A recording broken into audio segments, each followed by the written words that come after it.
Alright guys, welcome back to my channel. Today we're going to be tackling a topic that I have not seen covered on any other gear review, EDC review videos.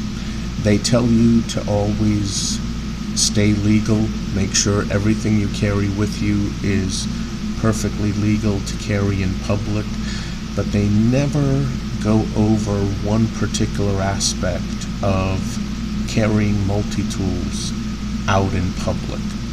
In America, knife laws can be incredibly vague in some local jurisdictions, and that's the problem. Federal, state laws, those aren't going to be an issue. But what might be an issue is the local area where you live and work, because believe it or not, something as basic as a modern day multi-tool might be classified, and in a lot of cases is classified, the same as a knife. And there are differences between a knife being used as a tool and being used as a weapon, meaning your multi-tool in certain jurisdictions, based on its features, might be seen as a weapon. Don't believe me? Let me show you something.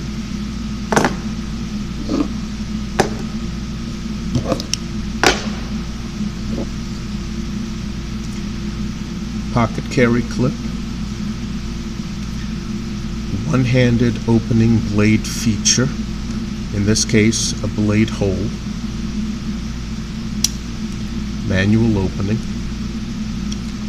liner lock, keeps the blade from closing on your fingers.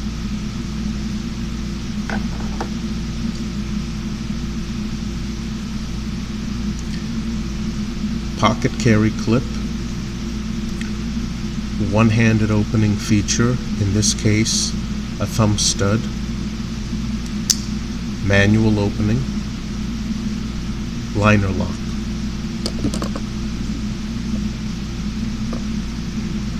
According to the law in some jurisdictions, because it's going to be vague, this is a knife and that is a knife. Only difference being this knife has a few extra attachments on it. Now, the vagueness of the law making both of these knives, this is going to be illegal in some jurisdictions because it has a locking feature. Now, that's a safety feature, but some jurisdictions consider that to be something that makes this a lot more useful as a weapon. Ironically, because the blade can't slam shut on your fingers. Yeah, a blatant safety feature. Some lawmakers think that makes it better as a weapon. So something like this might be illegal where you live and work.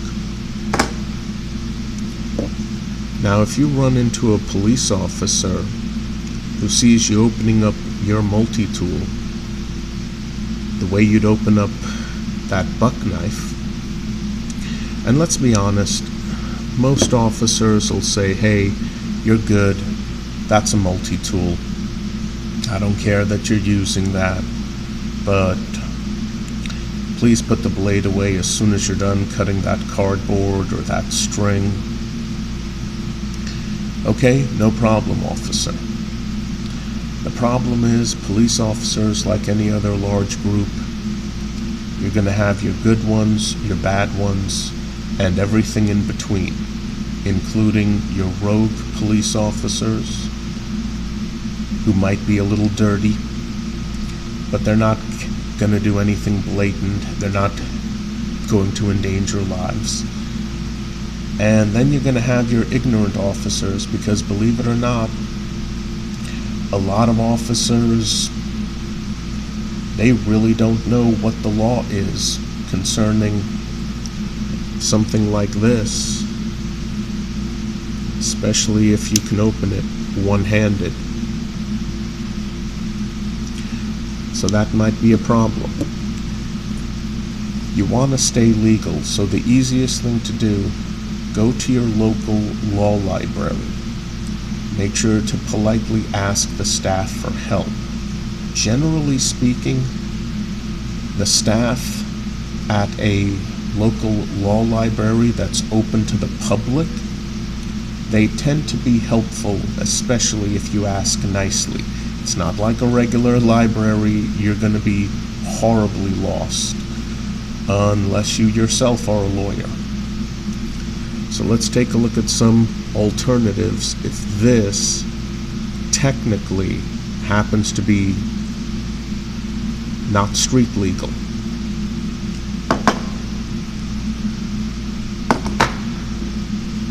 Here's a SOG multi-tool.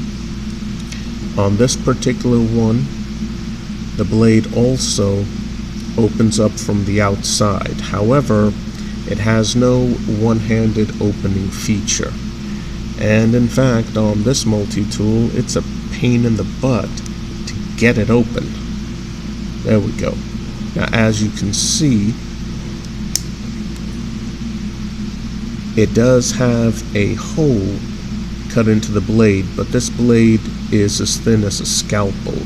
There's no way you're getting your thumb into that hole to open it. So something like this that you really can't open one-handed, this might be a good solution, because perhaps it's that manual opening one-handed feature that's technically illegal where you live. Now on this particular example, the blade does lock in the open position, so we're just gonna unlock it. There we go. Put this away. Now you might live in a place that's even more restrictive. You guys have seen this before. It's the Leatherman Kick. Now on the Kick, again, you can't access the knife blade from the outside of the handles. You have to open the handles, which is a two-handed affair. And again, we see that there is no one-handed opening feature or cutout or thumb stud for the blade. So you gotta get in there. Again, there's a nail nick. Again, it's a pain in the butt. So there you go. Now the difference between this one and that SOG multi-tool, even though this sounded like it clicked into place and is locked open, it's not. This is a slip joint model, meaning you push on the spine and you can fold it down. Again, it sounds like it clicked into place and locked. There is no lock mechanism, slip joint. So this is going to be probably your best solution in the most restrictive of places. Now you're probably thinking, well, that looks a bit dangerous. I don't want it coming down on my fingers. Yeah, if you use it like this, it's going to be an issue. But these types of multi-tools are designed for you to actually close the handles before using them. So in case you put a little too much pressure on the spine and the blade comes down, it's going to come down on the lower handle, it's going to stop, your fingers are nice and safe. So in the most restrictive jurisdictions in America, this is going to be your best bet. There's also, well, you guys have seen this one before. You've seen it yesterday. The Gerber MP600 Bladeless. Yep, besides local jurisdictions, there's going to be the rules and, yeah, the silly little rules that your workplace will impose on not having any knife blade at all. So this Gerber Bladeless MP600, this might be your best bet at work. So guys, once again, please stay legal. Make sure that everything you carry is street legal.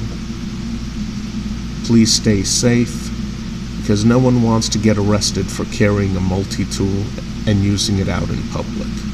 I'll see you guys in the